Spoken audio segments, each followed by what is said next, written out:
आज की 15 सबसे बड़ी ब्रेकिंग खबरें। मुंबई एंटी नारकोटिक्स सेल ने गुप्त सूचना के आधार पर कार्रवाई करते हुए नवी मुंबई में नशीले पदार्थों की बड़ी खेप जब्त की है। एक संदिग्ध ट्रक की तलाशी में अंतर्राष्ट्रीय बाजार में करोड़ों रुपए कीमत की ड्रग्स बरामद हुई। मामले में ट्रक चालक समेत 3 लोगों को हिरासत में ले लिया गया है। आगरा पुलिस ने मुस्तैदी दिखाते हुए 12 घंटे के भीतर अपहरण बच्चे को सकुशल बरामद कर लिया है। बदमाशों ने परिजनों से 20 लाख की फिरौती मांगी थी। पुलिस ने सर्विलांस के लोकेशन ट्रैक्स कर बदमाशों के ठिकाने पर छापेमारी की और मुठभेड़ के बाद 3 अपहरणकर्ताओं को गिरफ्तार कर लिया है।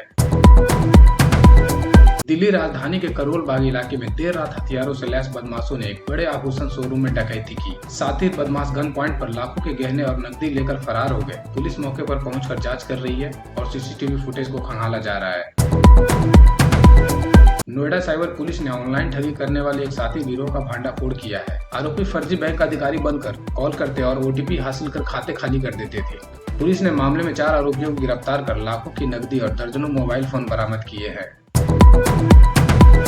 मेरठ एसटीएस ने अवैध हथियारों की तस्करी करने वाले एक बड़े अंतर्राज्यीय गिरोह का पर्दाफाश किया है। चेकिंग के दौरान 2 तस्करों को गिरफ्तार कर उनके पास से भारी मात्रा में पिस्तौल और जिंदा कारतूस बरामद किए। पुलिस के अनुसार ये हथियार एनसीआर में सप्लाई किए जाने थे।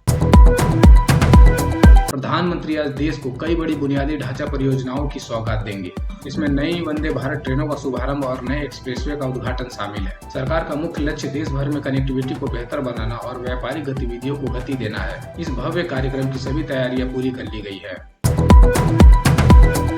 मौसम विभाग ने देश के कई राज्यों में तेज हवाओं के साथ भारी बारिश का अलर्ट जारी किया है। पहाड़ी क्षेत्रों में भूस्खलन की आशंका को देखते हुए यात्रियों को सतर्क रहने की हिदायत दी गई है। वहीं मैदानी इलाकों में बारिश के बाद तापमान में गिरावट दर्ज की गई है, जिससे लोगों को राहत मिलेगी।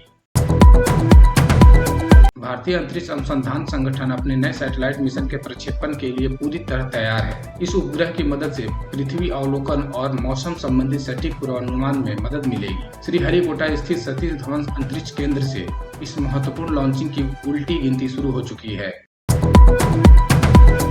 भारतीय क्रिकेट टीम आज से शुरू हो रही है T20 सीरीज के पहले मुकाबले में मैदान पर उतरेगी। टॉस से पहले कप्तान ने टीम में नए युवा खिलाड़ियों को मौका देने का संकेत दिए हैं। फैंस को इस हाई वोल्टेज मैच का बेसब्री से इंतजार है और स्टेडियम दर्शकों से पूरी तरह से भरने के लिए तैयार है।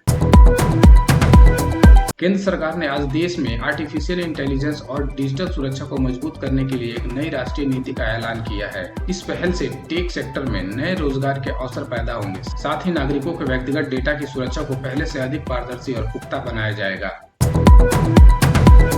वैश्विक शिखर सम्मेलन में आज दुनिया भर के प्रमुख नेता जलवायु परिवर्तन और व्यापारिक समझौते पर चर्चा करेंगे। भारत इस अंतर्राष्ट्रीय मैच पर ग्रीन एनर्जी और सतत विकास का मॉडल पेश करेगा।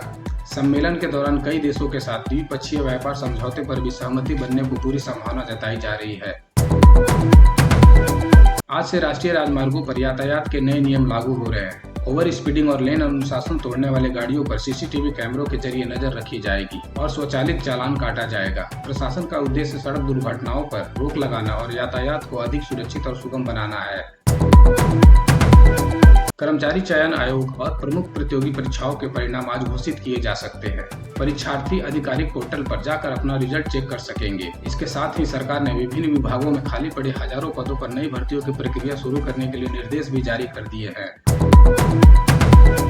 ग्लोबल मार्केट से मिले जुले संकेतों के बीच भारतीय शेयर बाजार में आज हलचल देखने को मिल सकती है। बाजार विशेषज्ञों के मुताबिक विदेशी निवेशकों की खरीदारी और कच्चे तेल की कीमतों का सीधा असर सेंसेक्स और निफ्टी पर पड़ेगा।